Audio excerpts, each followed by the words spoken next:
뉴욕 증시가 소폭 상승 마감을 했습니다. 지금은 숨고르기 국면으로 들어가 있다라고 볼 수 있겠고요. 이제 소폭 상승하거나 소폭 하락하는 모습들이 계속적으로 반복적으로 만들어진 모습인데요. 자, 오늘 같은 날도 특별한 이슈는 없었습니다. 그냥 긴축 종료에 대한 시그널, 연준 인사들의 발언이 있었죠. 근데 특별하지 않다라는 것이 이제 시장의 중론이고요. 경제지표 같은 경우도 나쁘지 않았다, 이런 식의 느낌이거든요. 그러니까 지금은 일단 악재에 대한 부분들에 대한 걱정거리보다도 실제로 이제 FOMC에서 어떻게 나올 것이냐, 이런 것들이 중요한 포인트가 아닐까 생각합니다. 이 내용들 살펴보도록 하고요. HMM 임수전이 뛰어들어 있는 하림이 지금 자금 여력도 없는데 왜 자꾸 이쪽으로 뛰어들어 있는 것인가, 정말 가능한 것인가, 여기다가 말이 많습니다. 물론 하림은 HMM을 인수하는 그 당위성도 있어요. 펜오션이 있잖아요. 그래서 시너지가 있을 것이다, 이렇게 전망이 나오고 있는데 일각에서는 아주 부정적인 얘기들 나오고 있습니다. 어떤 것들인지 알아보도록 하고요. 사진 한 장 때문에 이틀째 상한가 가는 종목들이 있죠.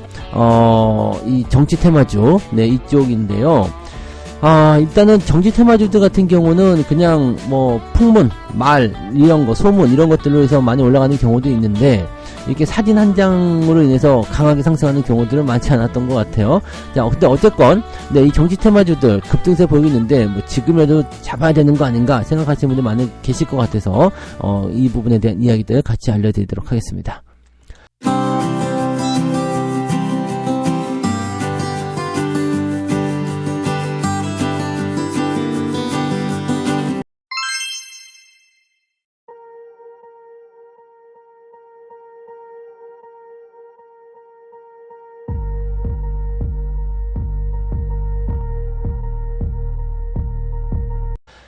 네, 반갑습니다. 오늘은 11월 29일 수요일입니다.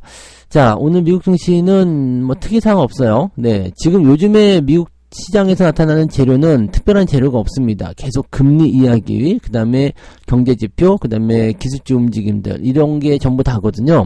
그러니까 그만큼 시장에 재료가 없는 상태고, 지금 현재 해오고 있었던 움직임들을 그냥 그대로 이어서 가게 될 것이다, 이런 식으로 전망이 돼야 되는 부분이 되겠죠. 자, 다우지수는 0.2%, 0.24% 상승 마감했고요. 상승 출발한 이후에 꾸준하게 잘 지켜줬어요. 장 중반에는 한번 크게 올라가는 모습이 있었는데 다시 내려오면서 그냥 보합 수준으로 마무리가 됐습니다. 나스닥 같은 경우는 하락 출발해서 상승으로 전환됐기 때문에 조금 더 괜찮은 모습이라고 보시면 되겠죠. 그래서 플러스 0.29% 상승 마감됐습니다. 0.2%, 0.1% 이거는 사실 올랐다라고 보기는 어렵고, 그냥 뭐라 그럴까요? 그냥 상승한다. 네, 이런 식으로 생각하시면 될 것 같죠? 그래서, 증시 포지션은 일단 올라와 있는 상태에서 약간씩 내려갔다 올라갔다 하는 모습이기 때문에 그냥 이런 정도 흐름이다 라고만 우리가 기억하시면 될 것 같아요. 자, 내용을 살펴보면, 그냥 또 금리 이야기예요. 네, 크리스토퍼 월러 연준 이사죠. 이 사람이 뭐라고 했느냐. 현재의 정책이 성장을 둔화시키고 인플레이션을 2% 목표치로 회복시킬 수 있는 좋은 위치에 있다. 즉, 현재의 정책이 좋은 위치에 있다. 그러니까 정책적인 부분에서는 더 건드릴 필요가 없다. 이렇게 얘기가 나온 거죠. 이 사람은 대표적인 매파 위원이었어요. 그런데 현재의 정책만으로도 충분하다고 얘기했다는 것은 이 매파 위원들이 위원조차도 금리 인상의 필요성을 느끼지 않고 있다라는 식으로 얘기를 하는 거죠. 그러니까 금리 인상 끝났다 해가지고 사람들이 좋아하고 있는 모습이다라고 보시면 되는 얘기입니다. 자, 12월 FOMC는 12일하고 13일에 있는데 중간 정도죠. 그래서 그때까지는 특별한 거 없는 것 같고요. 12월에 금리 인상할 가능성은 거의 없죠. 네, 동결 가능성이 거의 9% 정도 나오는 것 같으니까요. 이 FOMC에 대해서는 별로 걱정하실 건 없을 것 같아 보여요. 오히려 그 시점에서 나타나는 부분들이 뭐냐면 이제 CPI, 그 다음에 실업률, 이런 것들이기 때문에 오히려 그런 것들이 더 걱정스럽지 않을까라는 생각을 좀 해볼 수 있겠습니다. 뱅크 오브 아메리카에서는 내년 말에 S&P 500 지수가 5,000까지 오를 것이다 라고 전망하고 있어서 내년에 주가는 당연히 조정을 받겠지만 장기적으로 우상향할 것이다, 이런 얘기도 나오고 있다고 합니다. 지금 얘기가 전혀 진전되는 상황들은 별로 없어요. 그냥 금리 인상 종료냐 아니냐를 이제 12월 FOMC에서 확실하게 알려줄 것 같다, 이 정도까지만 우리가 생각하시는 게 맞을 것 같아요. 뉴욕 증시 전문가들 이야기 들어보면 이번 주에 나오는 물가지표, 그 소비자 물가지표 있죠. 그래서 그 부분들이 이제 중요한 포인트가 될 것이다. 근데 이것도 개선되는 효과를 보여주고 있어요. 그리고 연준 위원들이 긍정적 발언을 한 데다가 소비자 물가가 또 긍정적으로 발표될 것이다 이렇게 나오니까 실제로는 악재가 별로 없는 상태라고 봐야 되겠죠. 그래서 이 연준 이사의 이 월러 이사의 발언이 비두기 쪽으로 기운 적도 없었고 이 매파적인 성향을 가진 사람이 이렇게까지 변화를 했다는 것은 확실하게 시장에게는 좋은 소식이 될 것이다라고 되어 있습니다. 12월 금리 동결 가능성 96%네요. 그 다음에 내년 5월까지 연준이 금리 인하 가능성은 66%. 네, 이렇게 되어 있다고 합니다. 대단하네요. 내년 5월까지 금리 인하가 가능하다는 것은 66%면은, 거의, 네, 상반기에 금리 인하가 확실시 되고 있다라고 볼 수 있는 내용이 되겠죠. 자, 기술주 쪽 움직임에서는, 테슬라가 조금 많이 올라왔죠. 그래서 전기차 관련주들의 반등이 오늘 좀 예상되고 있고요. 반도체 종목군들은 약간, 네, 혼조 양상 보이고 있는데, 자, 이런 부분들은, 네, 일단 미국 시장의 이야기고요. 우리나라 쪽으로 넘어오면 어떻게 변할는지는 잘 모르겠습니다. 좀 상황을 더 봐야 되겠죠. 이게 반도체나 이제 2차전지나 이렇게 원래 시장을 주도했었던 종목군들이 치고 넘어가게 되면 아마도 그 정치 테마주들은 조금 주춤거릴 수 있는데요. 만약에 이 대형주 쪽에 주춤거리는 모습이 계속 나타난다라고 한다면 대형주나 그 정치 테마나 이런 개별주들의 움직임이 조금 더 강해질 수가 있습니다. 그래서 그런 시장의 변동성이 얼마큼 커질 수 있겠느냐에 대한 부분들은 이제 시장 움직임에 따라서 또는 수급의 움직임에 따라서 좀 달라질 수 있을 것 같아요. 오늘 정치 테마주들이 약간 좀 흔들리는 모습이 있을 것 같기는 한데 글쎄요. 이건 조금 이따가 다시 한번 또 이야기해 보도록 할게요. 두 번째 이야기로 넘어갑니다. HMM 인수전에 나선 하림, 해운 대란 재발, 곶감 빼먹기, 후진적 지배구 되게 안 좋은 인식들이 많이 있어요. 사실 하림이 HMM을 인수하면은 배에다가 통닭 실어 나를 거냐 이런 얘기도 많이 있었죠. 옛날에는 비행기, 네, 비행기 인수전에 나섰었죠. 아시아나였던가요? 그래서 거기에 나서가지고 이제 또 비행기다가 통닭 실어 날 거냐 그런 얘기 있었는데 하림의 인식이 그냥 통닭이죠. 사실은 닭고기 산업적으로 많이 들어가 있기 때문에 그런 부분도 있을 거라 생각은 좀 합니다만은 사실 하림 같은 경우는 추가적으로 자회사들 많이 데리고 있잖아요. 그래서 지금 펜오션 같은 경우도 네, 하림이 최대주주고 그렇게 되어 있죠. 자, 어쨌건 네, 지금 재계 27위랍니다. 하림이요. 근데 HMM을 품게 되면 당장 10위권으로 올라가게 된다. 네, 왜냐면 이제 인수하는 회사 등치가 크니까요. 물론 빚이 많겠지만 그렇게 되지 않겠느냐 이건데 자, 중요한 거는 이 하림이 HMM을 인수하기 위해서는 수조 원에 달하는 돈을 차입을 해야 되는데 최근에 고금리 기조인데 이게 가능하겠느냐라는 얘기죠. 수조 원의 돈을 빌린다. 그럼 거기에 맞는 금융 비용도 어마어마할 거란 말이에요. 특히나 지금처럼 고금리 기조, 금리가 완전 고점일 때 이게 가능하겠냐라는 식으로 볼 수 있는 내용이라 상당히 좀 부담스럽지 않겠냐 이거고요. 자, 그다음에 실제로 이제 이 돈도 있느냐예요. 돈도 있느냐. 많이 빌린다는 얘기가 나오는 거겠지만 지금 하림과 동원 같은 경우는 6조 원대 네, 지금 인수 희망가를 정원했는데 동원은 이제 원양 이런 쪽이 있기 때문에 약간 연결고리가 있다 해서 네, 동원도 지금 욕심을 내고 있는 모습인데 실제로 동원 같은 경우는 돈이 있어요. 네, 돈이 있는 상태인데 하림은 지금 돈이 별로 없을 것 같거든요. 그래서 둘이 지금 누가 될지는 모르죠. 이제 금액이 좀 비슷한 상태이기 때문에 재무구조가 조금 더 안정적이나 또는 그렇지 않거나 이런 쪽으로 이제 분석이 될 것 같은데 가만 보면 하림도 약간은 이제 좀 무리다라고 하면서 뭔가 그냥 저만의 느낌이에요. 네, 이렇게 인수전에 뛰어든다 해가지고 주가를 움직이게 만들려는 어떤 요소가 아닌가. 야, 어차피 우리 인수 안 돼. 네, 이런 식으로 가고 있는 거 아닌가.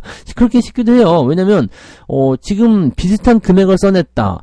가격적인 측면에서 뭔가 대단한 어떤 차이점이 있어야지만이 동원을 이길 수 있을 것 같거든요. 근데 하림이 동원을 지금 현재로서 이길 수가 없잖아요. 비슷한 가격대에 이런 또 자금을 끌어당기는 그런 형태의 느낌들은 별로잖아요. 근데 이렇게 하고 있다는 것은 주가를 상승시키기 위한 그런 어떤 제스처, 네, 퍼포먼스 아니냐 이렇게 얘기가 나올 수도 있을 것 같다는 생각이 좀 드네요. 지금 이 하림은 자금 여력이 매우 좋지 않다고 말씀드렸잖아요. HMM 인수로 나서는 펜오션, 즉 펜오션을 앞세워가지고 야 네가 가서 사봐라고 하는 건데 자기 자본은 4조 9천억 원이지만 현금 여력은 7,600억 밖에 없다. 뭐 유동자산 다 합쳐도 지금 1조 5천억에 불과하다고 되어 있습니다. 거기다가 유동부채가 1조 2천억 수준이니까 실제로는 한 3천억 밖에 없다는 얘기예요. 자, 하림 지주의 그런 뭐 전체적인 부분도 뭐 지금 많이 해봤자 지금 920억 밖에 없고요. 그 다음에 유동부채가 7,800억이다. 이 뭐 어떻게 하라는 얘기야? 이거 가지고 어떻게 산다는 얘기야? 그러면은 하림은 이걸 인수하기 위해서 지금 6조 원대 자금을 마련한다는 건데 지금 자기 자본 더하기 해서 외부 차입 해가지고 만든다는 얘기인데 6조 5천억을 만들려면은 이거는 돈이 이게 되겠냐 이거죠. 그러면은 뭐 유상증자를 하든 뭐 하든 해갖고 해야 되는 것인가 라는 식으로 되는 거고 또 채권 발행해가지고 뭐 호반그룹이 매입한다 뭐 이렇게는 하고 있는데 과연 되겠느냐라는 부분이죠. 그러니까 이게 뭐 빌리는 것도 좀 있을 수 있겠죠. 뭐 빌린다.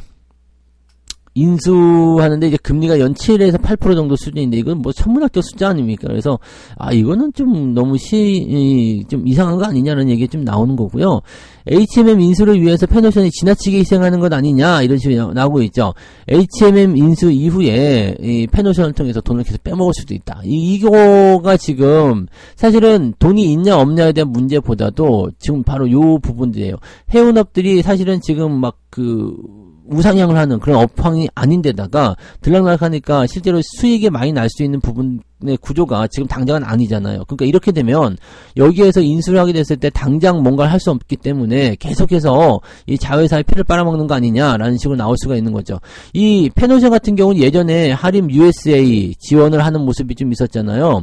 하림 USA는 마이너스 완전 자본 잠식 상태였는데 이때 페노션이 나가가지고 페노션한테 이제 페노션을 담보로 해가지고 돈을 빌려서 이제 추가 대출을 통해서 이렇게 이 하림 USA를 살려줬고요. 그 다음에 뭐 그 이후에도 뭐 계속 그런 거였죠. 그 다음에 뭐 NS 홈쇼핑도 지금 됐고 있지만 얘도 지금 보면은 다른 산업들 있잖아요. 하림 산업, 엠바이콘, 글라이드 이런 신사업하는 자회사에 투자가 됐다. NS 홈쇼핑의 자금이요.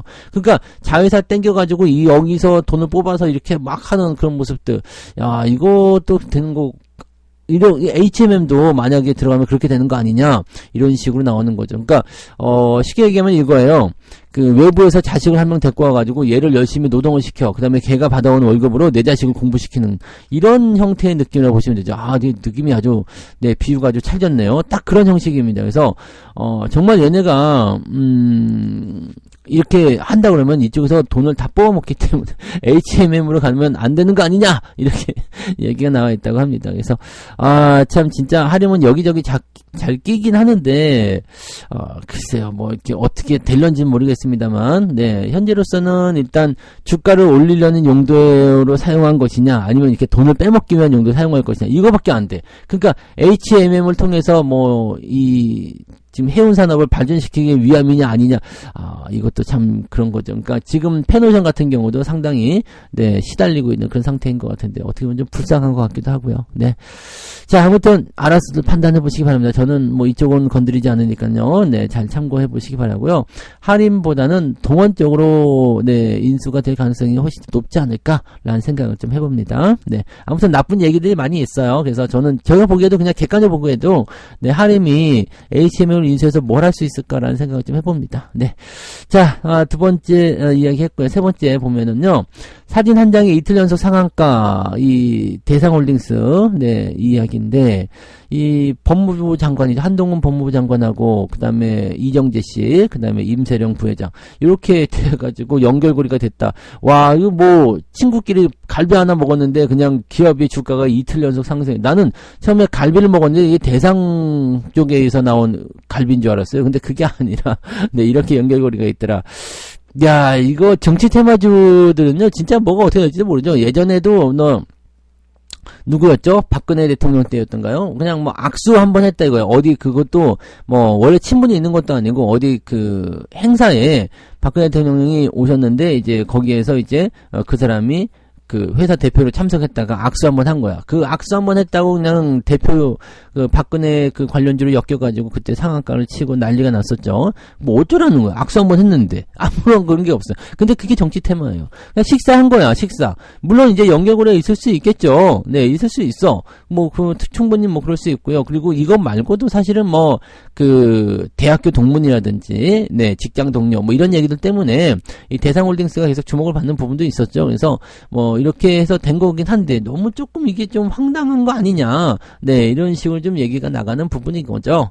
좀 이례적인 주가 급등에 임 부회장의 지분 가치도 계속적으로 늘어나고 있다. 즉 뭐 당연한 거죠. 저 주식을 갖고 있으니까 지분 가치가 늘어나는 것은 당연한 얘기고요. 네, 그럼 이게 보유 재산이 크게 늘어나는 형태가 나타나게 되는 거죠. 뭐 작전 때문에 올렸을 거라고 생각하지는 않습니다. 근데 우연히 나온 이야기인지 그죠? 포착된 상황인지 아니면은 네 요런 것들을 일부러 네 그런 포인트를 포착을 해서 대상을 올리려고 마음을 먹었던 것인지 모르겠습니다만 아주 그냥 정치 테마주가 상당히 강한 상승세를 보이고 있다는 것을 참고하셔야 됩니다. 이거 말고도 뭐 엄청 많잖아요. 네 대상 홀딩스만 올라간 것도 아니고 뭐 이것저것 보면은 지금 올라간 종목들 대부분이 전부 다 정치 테마인데 이게 또 리스킹한 게 뭐냐면 전부 다 거의 대부분이 한동훈 법무부 장관 테마예요. 그러니까 정치 테마에서 이거밖에 없나 싶을 정도 나오거든요. 그러니까 이쪽에서 만약에 뭐야 아니야 몰라 잘 안 돼 뭐 아니면은 뭐 다른 상황으로 바뀌어 이렇게 된다라면은 이쪽 부분에서는 상당히 네 큰 리스크가 나올 수가 있겠죠. 물론 이제 정치 테마 잘 하시는 분들이거나 또는 네 단기적 대응이 가능하신 분들은 정치 테마주로 수익을 크게 보실 수도 있어요. 근데 초보 투자자분들이거나 잘하지 않으셨던 분들 같은 경우는 대응 포인트가 조금 안 좋을 수도 있지 않겠습니까? 그래서 이럴 때 그냥 뭐 재수없게요. 네, 재수없게 손해를 많이 봐야 되는 그런 상황이 좀 일어날 수도 있으니까요. 그렇게 보면은 조금 네 우리가 부담을 좀 겪을 수 있다는 것을 꼭 참고하시면 돼요. 그래서 항상 투자할 때는 리스크 잘 살펴보고 대응을 해주시기 바랍니다. 자, 이렇게 해서 오늘 세 가지 이야기 전달해 드렸습니다. 미국의 긴축 종료 시그널 이거는 뭐 확실시 되고 있는 내용이고요. 계속적으로 이 얘기만 나오고 있기 때문에 이것만 가지고 잘 살펴보시면 되겠습니다. HMM의 인수전에 할인이 뛰어드는데 왜인지 잘 모르겠어요. 진짜로 모르겠어요. 왜 그러는 걸까요? 그냥 여기서 보면 가만 따져보면 과거의 전적이 있기 때문에 또 돈 뽑아 먹으려고 그런 거 아니냐 아니면 니네 주가 올리려고 그런 거 아니냐 이런 의심밖에 안 든다는 얘기죠. 그래서 뭐 다른 어떤 배경이 있는지 잘 모르겠는데 객관적으로 봤을 때 하림이 HMM을 인수해서 과연 잘 운영할 수 있을 것인가 뭐 운영은 HMM이 하겠지만 좀 그래 인수가 이렇게 되는 게 맞느냐 네 어떻게 보면 HMM의 굴욕 아니냐 뭐 이렇게 저는 생각이 들긴 하는데 산업은행도 믿고요. 네, 왜 저렇게 하고 있는지를 잘 모르겠어요. 일단은 그런 부분들이 있다는 거 참고하시고요. 자, 지금 대상홀딩스 주가에 대해서 정치 테마주도 이쪽으로 번져서 여기를 좀 해드렸는데, 대상홀딩스나 뭐 정치 테마주나 뭐 일단 정치 테마주라고 해서 주가 상승한다. 뭐 당연한 얘기긴 합니다만은 너무 비정상적인 상승이 있다라는 것은 조금 주의를 하셔야 될 것 같고요. 내용들을 보면은 대체적으로 그 어떤 정치적인 어떤 그런 뭐 연결고리를 통해서 뭔가 이제 수혜를 크게 입는다거나 그런 부분들은 아니고 그냥 밥 한 끼 먹었다. 네, 악수했다. 동문이다. 친구다. 뭐 고향 사람이다. 그쪽에 땅이 있다. 아니 그것도 있잖아요. 한동훈 법무부 장관 고향 지역에 땅이 있다. 그거 어쩌라고. 근데 그게 정치 테마예요. 그러니까 여러분들 그거 잘 체크해서 네, 저는 정치 테마는 그다지 선호하지 않습니다. 단기 투자하시는 분들에게만 소용이 되는 내용이 아닐까 생각되는 부분이네요. 자, 아무튼 그 정도 보시고요. 자, 책 한 권 읽고 마무리합니다.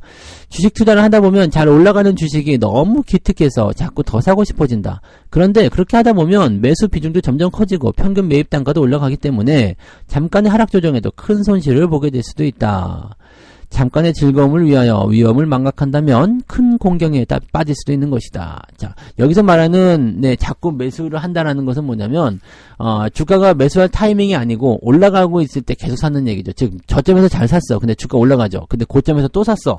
이렇게 돼 버리면은 주가 수준이 애매해지고 있는 상황이 되는 상황에서 주가가 만약에 조정받게 되면 마이너스 밖으로 빠질 수 있다는 얘기죠.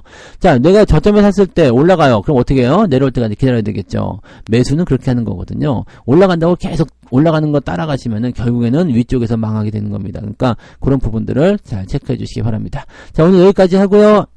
보다 좋은 성과를 좀 오늘도 올려보시기 바랍니다. 저는 장중시장 때 다시 올게요. 고맙습니다. 본 방송에서 제공되는 모든 정보는 투자 판단의 참고 자료이며 투자의 최종 책임은 본 방송을 이용하는 본인에게 있습니다.